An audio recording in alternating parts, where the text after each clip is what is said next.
Today's engine balancing. So balancing rods, and 203.8 is what I'm getting on the little end. I got pretty much, I know you probably don't believe me, but I got that on all of them here. And then on the big end, I got 458.6. These are not light rods, obviously. Kind of heavy, but it is what it is. How I'm getting this down is I just simple belt sander. Just put it in there, rest it on the side, turn it on, and then after you grind it, you just blow it off, and then you weigh it. And then how I normally do it is I weigh it 3 times or so. So then what I do is I pick it up, wait until it goes down to 0, and then just kind of let it rock. And sometimes you'll come up with a different number. Each time you might. Try it again. There it is. One thing I forgot to mention is that the plate that you're going to put this on, the scale, obviously you want to try to get it in the center so that way the bubble's there. But then also too, you want to have this as level as possible so that way you know that there's no left or right or anything like that. So I added some washers here and there, put a nut in the back there. Let's get this thing all squared up. So this is another one of the steps too before you even start. This way you can check to make sure that it's consistent. That's the whole thing. Next thing I weigh is the piston rings. I did these 4, then I did these 4. These are packs, and they were all 22.5 grams, all of them exactly. So that's good. Next thing up is going to be rod bearings, and then I'm going to start doing these here so I can get these down.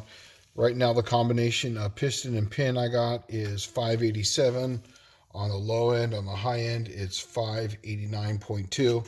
So what I'm going to do is I'm going to grind on the inside here, and then right there I've got a couple bits, and then just kind of grind in there. Obviously blow it out really good, and then try to get this thing all the way down, and then this is balanced.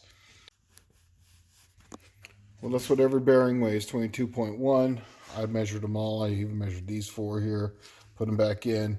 So I got 22.1 grams each, 44.2 grams per a set. That means 2 of them per rod.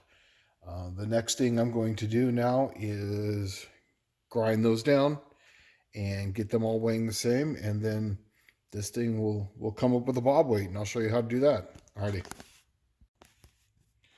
So out of all my piston combinations, I weighed the pistons and I weighed the pins, and I put the heaviest pin with the lightest piston. Obviously worked my way up, and it's a lot easier to grind on the aluminum than it is on the pin. So what I do is I just find them and then kind of match them up. So this right here is the lightest combination. So I write it down right there. So then some of these you have to take more off to get the weight.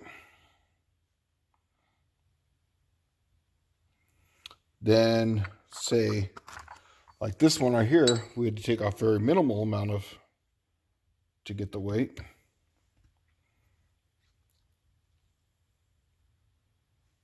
And then, so on and so forth. And then this one right here, I just finished, but this one I had to take off quite a bit also because it's just a combination.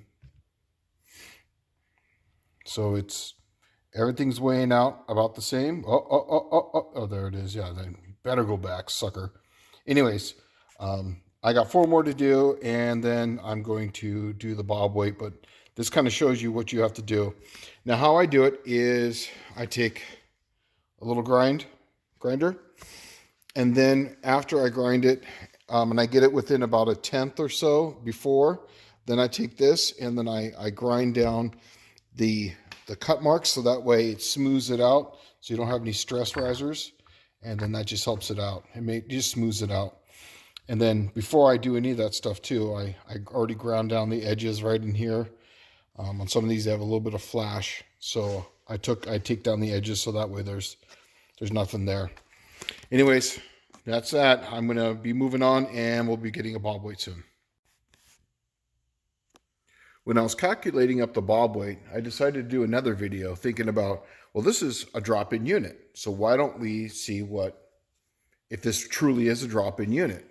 Here's my old pistons and rods and bearings out of the 6.1.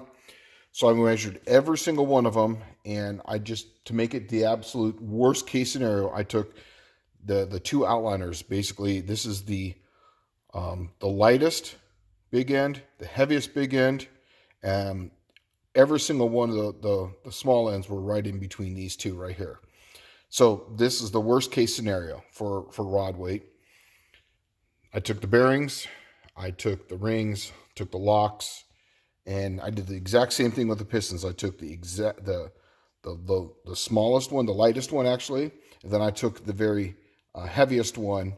They all fell within this. Most of them were in that 585.0, 585.1, 584.9, right in that range. They were put. So these are the two most extreme. So then I added all that up. Obviously, you saw what we did earlier.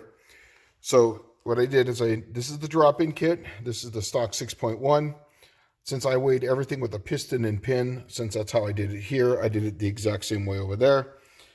I got, obviously, 587.8 and then 585.3.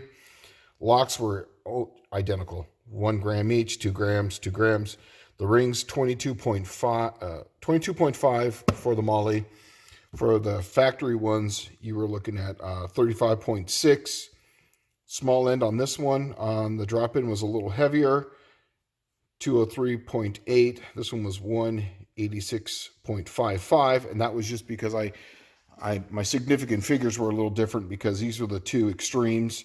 So right in the middle is 5.5. So instead of rounding up, I decided to keep the 5.5. Big end, 485.6, 464.8.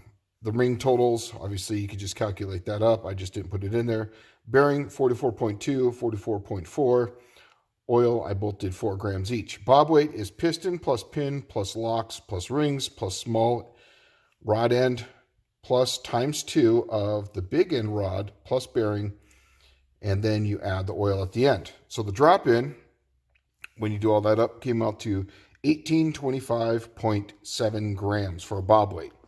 Stock 6.1, yada, yada, yada, yada, yada, yada. And it came up to 1831.85, which is, this is negligible. In fact, 0.00336%. So this is more dangerous than COVID.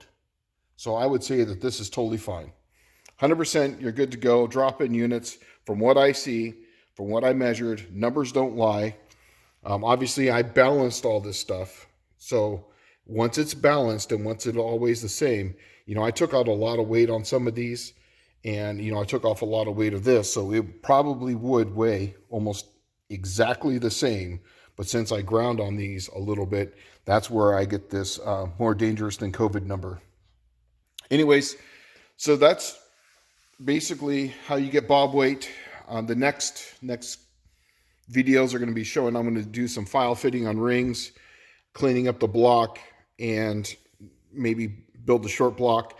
Then I'm going to do, like I said before in the previous video, at that point I'm going to measure piston to valve clearance at 11 degrees, on the basically for the exhaust, and then 11 degrees for the intake. Kind of do a little bit, as it comes in and as it goes out, so that way I can see how I'm going to map it. This is going to run a tight LSA. I'm hoping to get 229, 235 duration at 50 on a 110 LSA. Hemis love their overlap. They feed off of it. Plus, I'm not going to RPM this thing. If I was going to RPM, I'd put on 112 or maybe even a 114. But, for what I'm trying to do with this small cubic inch engine, something in the 7,000 to 7,200 is hopefully where it kind of, peaks, and that's where the parabolic curve is at. I'm just trying to get as much area under the curve as possible, and this will help it build the torque and allow that 6.4 intake run, better, because I'm going to have that variable runner. So Anyways, so that's that. I'm going to start cleaning up things, and this is going to be my first video on engine building. I'm going to start doing some other stuff on some slant sixes here and how I do those, but this is basically what I do for every single engine. Now, when I moved, I lost my scale, so unfortunately I'm borrowing this right now, but eventually I'm going to get a new one. But this is, you can get all this stuff from Summit or Jags or whatever. You could even make one out of wood. It doesn't have to be like this. You know, for most people, they're only going to be doing this maybe once or twice in their life, maybe 5. I just happen to do a lot of them. I build a lot of engines. Well, I used to when I was still in San Diego. Here, not so much, maybe about 6 since I've been here. Anyways, that's that. That's the video for this week. I hope that you like this. If not, tell me in the comments. I really don't care. You know, tell me that I'm stupid. Anyways, this is more dangerous than COVID. Have a great day.